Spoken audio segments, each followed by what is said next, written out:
सभी लोगों को जय माता दी। आज हम जानेंगे बसंत पंचमी की संपूर्ण पूजा विधि और इस दिन किए जाने वाले महत्वपूर्ण उपाय।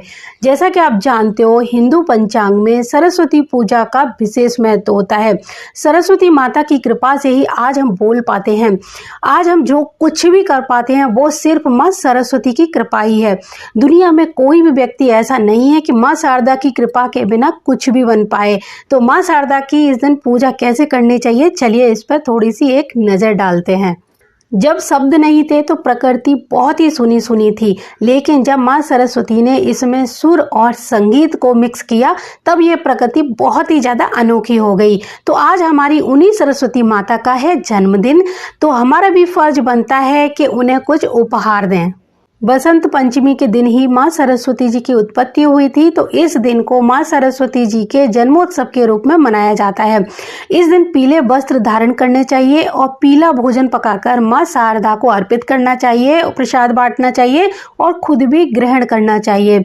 माँ को पीली चीज़ें बहुत ज़्यादा पसंद है, तो आप इस दिन पीले फूल, पीले वस्त्र और पीला ही भोग बनाएं और उनकी विधि विधान से पूजा करें। इस दिन पीले सरसों के फूलों से माँ सरस्वती जी की पूजा करने से ज्ञान में वृद्धि होती है। तो चलिए जानते हैं किस तरह करें हम सरस्वती माता की पूजा।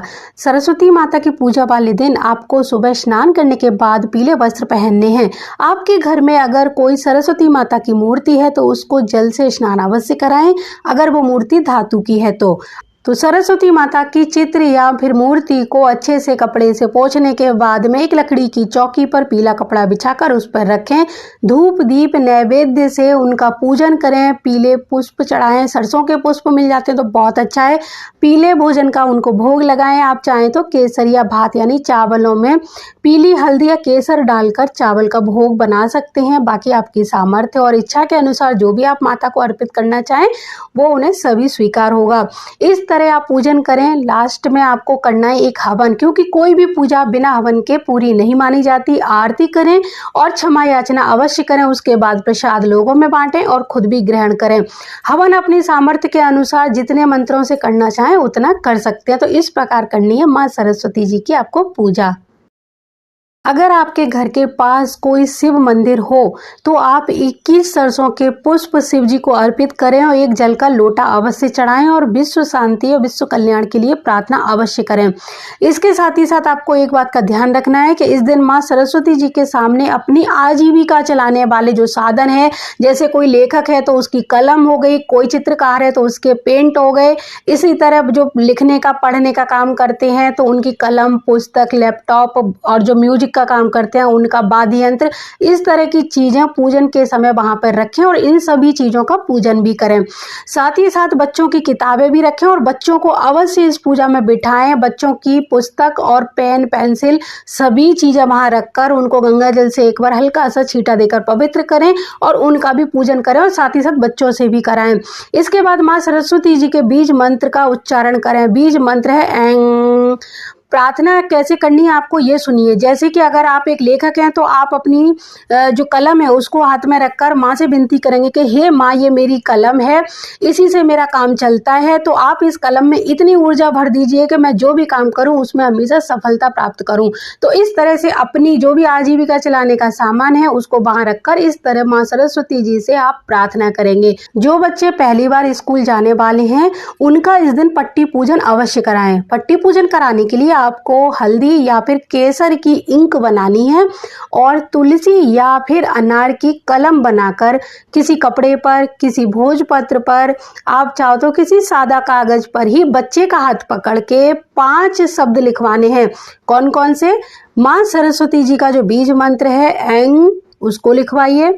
श्रीम जो माँ लक्ष्मी जी का बीज मंत्र है, उसके बाद ओम लिखवा सकते हैं, स्वास्तिक चिन्ह बना सकते हैं या फिर ह्रीम। इस तरह से या तो ये 5 शब्द लिखवाइए, नहीं तो आप कोई एक लिखवा सकते हैं। माँ सरस्वती जी का बीज मंत्र 5 या 7 बार लिखवाइए। आप अपना हाथ उस बच्चे के हाथ से पकड़कर ही ये काम कराएंगे, क्योंकि बच्चा छोटा है, उसको ये लिखना नहीं आता।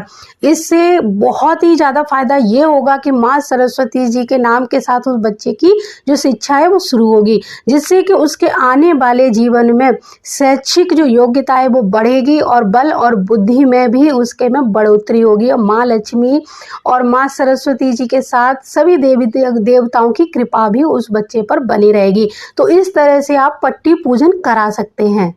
जो बच्चे बहुत ज़्यादा तुतलाते और हकलाते हैं उनसे आज के दिन बीज मंत्र का जितनी बार हो सके उच्चारण कराना चाहिए।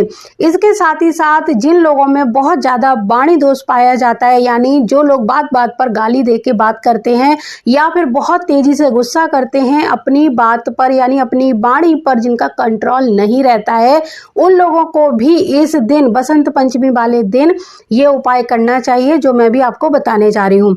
इस उपाय में क्या करना है कि आपको एक प्लेट में शुद्ध शहद लेना है। शुद्ध शहद होना चाहिए। एक बड़ी सी थाली लीजिए और उसमें वो पूरा शहद पलट लीजिए। आप एक बड़ी कटोरी भरकर शहद उस प्लेट में डाल सकते हैं।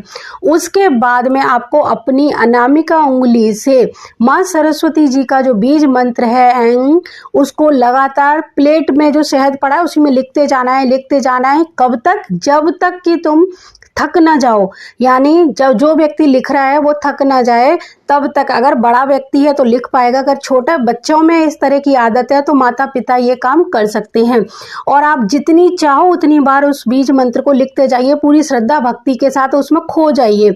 और जब आपको लगे कि बस अब बहुत हो गया, उसके बाद उस शहद को उठाकर एक कांच के शीशी में भरकर रख लीजिए। अब अगले दिन से उस शहद को अपने बच्चे को या फिर उस व्यक्ति को जिसे वाणी दोष है या अपनी वाणी पर कंट्रोल नहीं है, इसमें से थोड़ा थोड़ा चटाएं। अद्भुत लाभ प्राप्त होगा। इसके साथ ही बहुत सारे लोग पूछेंगे कि ये बड़े लोग कर सकते हैं? हाँ, इसको बड़े बच्चे कोई भी कर सकता है। एक चीज़ और मैं बताना चाहूँगी कि बहुत सारे लोग पूछेंगे कि शुगर के जो पेशेंट हैं वो क्या करें। तो अगर किसी को शुगर है तो वो शहद की जगह आप लौंग या फिर इलायची को आमंत्रित कर सकते हैं। इसमें आपको बहुत सारी लौंग या इलायची लेनी है, हाथ में पकड़ना है और मंत्र आप जो शारदा माता का बताया था बीज मंत्र ऐं, उसको बोलते हुए उन सारी इलायची और लौंग को अभिमंत्रित करना है। एक बार मंत्र बोलेंगे कटोरी में रखते जाएंगे, 2 बार बोलेंगे उसको कटोरी में रखते जाएंगे। इस तरह आप कम से कम 11 माला 5 माला, यानी ज़्यादा लोग जितनी बार उस मंत्र को जपेंगे उसमें उतनी ही तेजी से ऊर्जा आएगी। तो कम से कम आप कोशिश करिए, पूरी फैमिली ये उपाय करेगा तो उसमें बहुत ही तेजी से सकारात्मक ऊर्जा आती है। कोई एक व्यक्ति करेगा तो एक दिन में वो ज़्यादा नहीं कर पाता है, और जितनी ही इन चीज़ों में ऊर्जा आएगी उतना ही तेजी से ये उपाय काम करते हैं। तो इसीलिए आप सारे लोग बैठ जाइए, आधा 1 घंटे का समय निकालकर और लौंग इलायची को अभिमंत्रित करिए और रोज एक लौंग इलायची चूसिए, आपको अद्भुत लाभ होगा। बसंत पंचमी वाले दिन आप कोई काम करें या ना करें, लेकिन आप इस दिन हवन अवश्य ही करें। और जब आप ये पूजा कर रहे हो उस समय राहु काल ना हो, इस बात का ध्यान रखें। एक चीज़ और आपको याद रखनी है कि हवन की जो सामग्री हो उसमें गुड़ और सरसों के जो दाने हैं उनको अवश्य ही मिलाएंगे। पूजा के बाद आप अपने पितरों के लिए इस दिन तर्पण भी कर सकते हैं। साथ ही साथ जो हवन की जो भभूत है, यानी जो राख है लास्ट में बच जाती है जलने के बाद, उसको अच्छे से छान कर और किसी कपड़े से छानने के बाद में शीशी में भरकर रख लें और रोज इस भभूत का अपने घर में सभी लोग तिलक लगाएंगे। इससे कभी नज़र दोष नहीं लगेगा और वाणी में भी मधुरता आती है। माँ शारदा के जितने चाहो आप उतने मंत्रों से ये हवन कर सकते हो। आप चाहो तो सामूहिक हवन करेंगे तो बहुत ज़्यादा लाभ मिलेगा और इस भभूत में बहुत ही तेजी से ऊर्जा जागृत होगी जो हमारे घर की सारी नकारात्मक ऊर्जा को दूर करेगी। आप इस दिन माता की जो आहुति दें माँ सरस्वती के बीज मंत्रों से ही देनी है। बाकी आप सभी देवी देवताओं के नाम की तो दें, लेकिन माँ सरस्वती के बीज मंत्रों की सबसे ज़्यादा आहुतियाँ इसमें आनी चाहिए, तभी यह मंत्र काम करता है। इसके बाद में आपको जल का जो तर्पण है अपने पितरों के नाम से करना है और इस तरह से माँ शारदा को प्रणाम करके अपनी पूजा में हुई जो भी गलतियाँ उसकी क्षमा मांगनी है। आइए जानते हैं बसंत पंचमी वाले दिन क्या काम करना चाहिए और किन चीज़ों से बचकर रहना चाहिए। तो इस दिन आपको पेड़ पौधे बिल्कुल भी नहीं काटने चाहिए। इस दिन पेड़ पौधे लगाने और बांटने चाहिए। इस दिन गृह प्रवेश कर सकते हैं। गृह प्रवेश के लिए बहुत अच्छा मुहूर्त माना जाता है।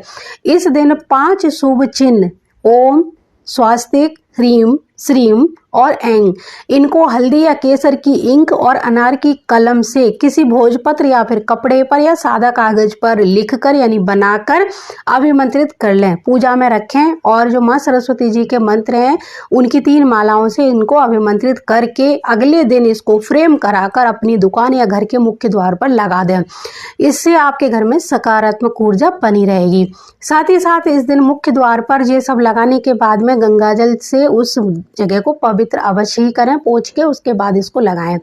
पढ़ाई करने से पहले कुछ सेकंड जो बच्चे अपनी इस उंगली से अपनी हथेली पे माँ सरस्वती जी का बीज मंत्र लिखते हैं और बहुत बार जितनी उनकी मर्जी हो उतनी बार लिखते जाते हैं तो उनको पढ़ाई में अद्भुत ऊर्जा और लाभ मिलता है।